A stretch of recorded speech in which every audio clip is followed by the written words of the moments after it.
نحمده ونصلي ونسلم على رسوله الكريم۔ سورہ بنی اسرائیل آیت نمبر 19۔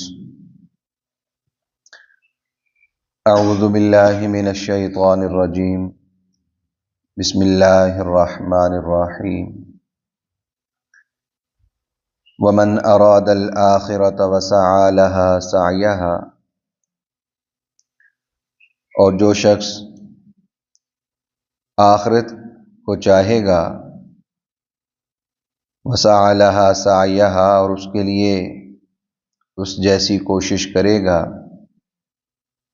وہو مؤمن، جبکہ وہ ایمان والا ہو، فاولئک کان سعیہم مشکورا، تو یہی وہ لوگ ہیں جن کی کوشش مشکورہ، جن کی کوشش کو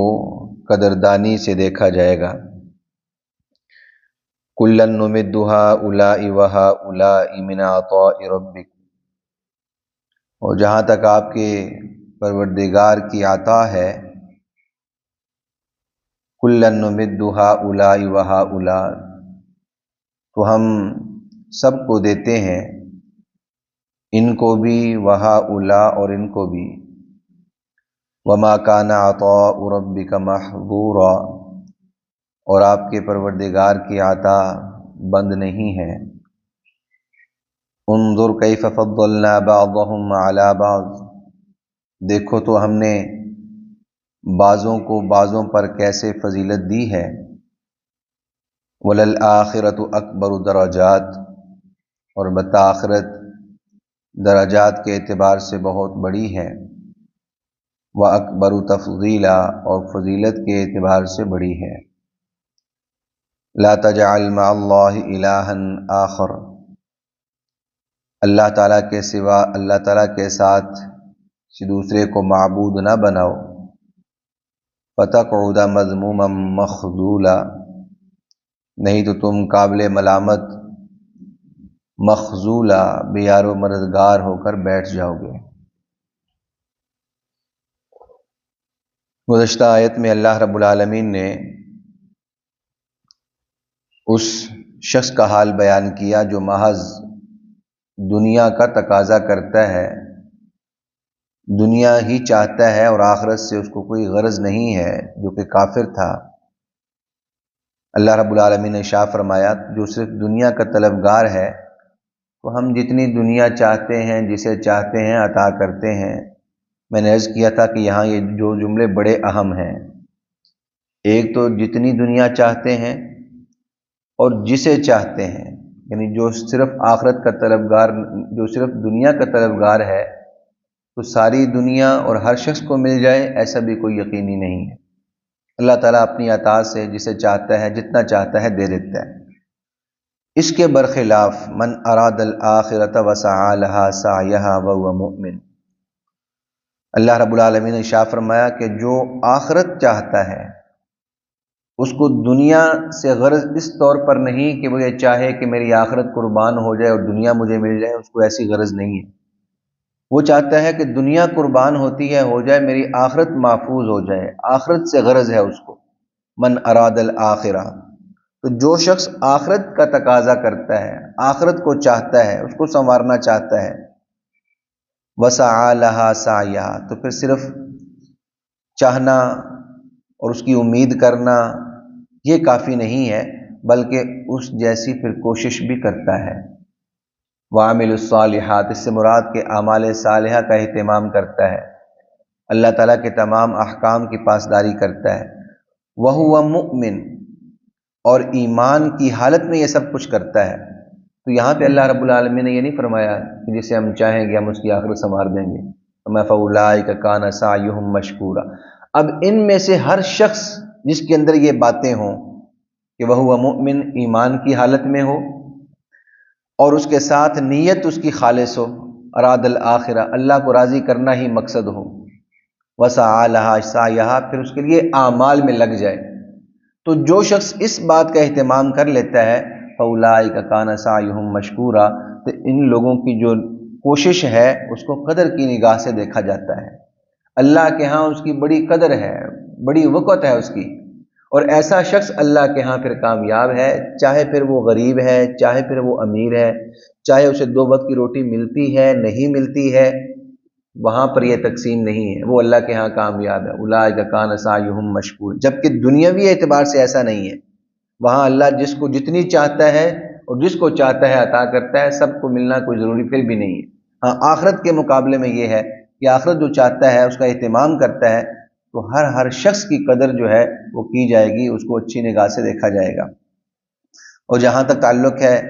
دنیا کا، تو فرمایا کلا نمد ہؤلاء وہؤلاء من عطاء ربک، کہ آپ کے پروردگار کی جو عطا ہے وہ انہیں بھی مل رہی ہے اور انہیں بھی مل رہی ہے۔ یعنی اگر کافر ہے اس کو بھی اللہ دنیا دے رہا ہے،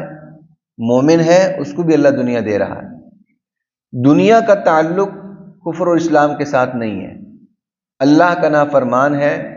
اللہ کے ساتھ لوگوں کو شریک ٹھہرا رہا ہے، اس کو بھی اللہ تعالیٰ صحت دیے ہوئے ہیں، اس کو بھی اللہ تعالیٰ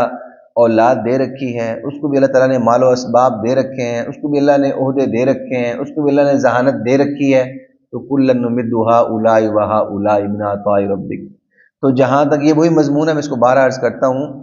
دنیا میں اچھا مل رہا ہے اللہ کے ہاں مقبول ہونے کی علامت نہیں ہے، دنیا میں کچھ نہیں مل رہا اللہ کے ہاں مردود ہونے کی علامت نہیں ہے۔ اس کا تعلق خالصتاً ایمان اور اعمال صالحہ کے ساتھ ہے، ایمان اور اعمال صالحہ ہیں۔ اور جب بھی یہ بات ہوتی ہے نا اعمال صالحہ، اس میں یہ 2 چیزیں خود بخود شامل ہوتی ہیں کہ خالص نیت کے ساتھ اللہ کی ذات مقصود ہو، اور رسول اللہ صلی اللہ علیہ وسلم کی سنتوں کی اتباع ہو۔ ہر وہ عمل جو انسان کی اپنی خواہش کے مطابق ہے، رسول اللہ صلی اللہ علیہ وسلم کا تجویز کردہ نہیں ہے، آپ کی سیرت کا حصہ نہیں ہے، جتنا بھی میرا شوق ہو، آپ کا شوق ہو، وہ ہمارا شوق ہو سکتا ہے، وہ اللہ کے ہاں منظور نہیں ہو سکتا۔ تو جب بھی عمل کی بات آتی ہے تو اس سے عمل مصیب، درست عمل مراد ہے، اور دوسرا عمل سے مراد رسول اللہ صلی اللہ علیہ وسلم کی اتباع ہے اور آپ کی سنتوں کی اطاعت گزاری ہے، یہ مراد ہے۔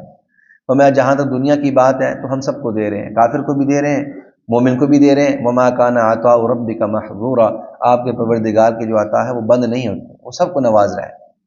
انظر کیف فضلنا بعضهم علی بعض، اگر دنیا میں اعتبار سے تم دیکھو تو ہم نے کیسے بعضوں کو بعضوں پر فضیلت دی ہے، سب کو یکساں نہیں بنایا۔ کس اعتبار سے؟ صحت کے اعتبار سے، عمر کے اعتبار سے، طاقت کے اعتبار سے، عہدوں کے اعتبار سے، اولاد کے اعتبار سے، خوبصورتی کے اعتبار سے، امن و سکون کے اعتبار سے۔ انظر کیف فضلنا بعضهم علی بعض، ہر شخص جو اللہ نے اس کو نعمتیں دے رکھی ہیں اس طرف توجہ نہیں کر رہا، جو اس کو میسر نہیں ہے انہی میں سوچ سوچ کے انسان غرق ہو رہا ہے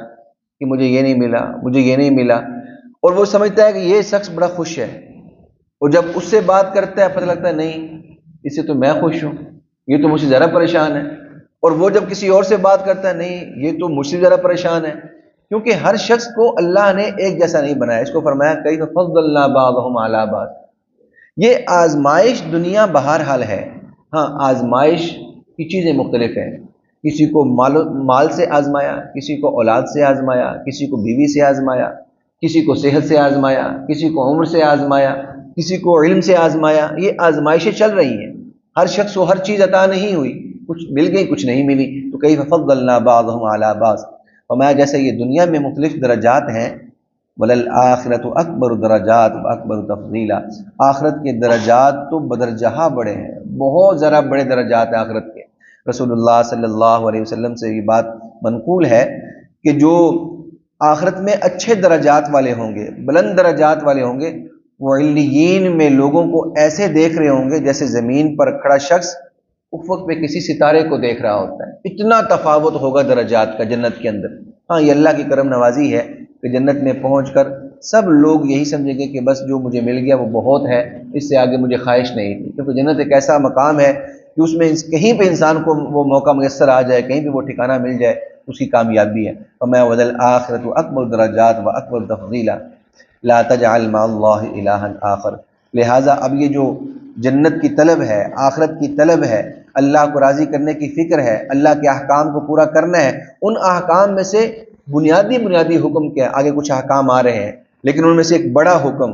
جو اس کی تمہیدی طور پہ شاہ فرمایا لا تجعل مع اللہ الہا آخر، اللہ کے سوا کسی اور کو معبود نہ بناؤ۔ معبود بنانے کا مطلب صرف یہ نہیں کہ عبادت نہ کرو، مطلب یہ ہے کہ جیسی صفات اللہ رب العالمین کی ہیں، نفع کے اعتبار سے، نقصان کے اعتبار سے، مرادوں کو پورا کرنے کے اعتبار سے، سننے کے اعتبار سے، دیکھنے کے اعتبار سے، علم کے اعتبار سے، قدرت کے اعتبار سے، کسی اور کو اگر شریک ٹھہرا رہا ہے، نہیں فلاں بھی کر سکتا ہے، فلاں بھی کر سکتا ہے، تو یہ اللہ کے ساتھ شریک ٹھہرانا ہے۔ لا تجعل مع اللہ الہا آخر، اللہ کے ساتھ کسی اور کو معبود نہ بناؤ، فتقعد مذموما مخذولا، ورنہ تو پھر تم کیسے بیٹھ جاؤ گے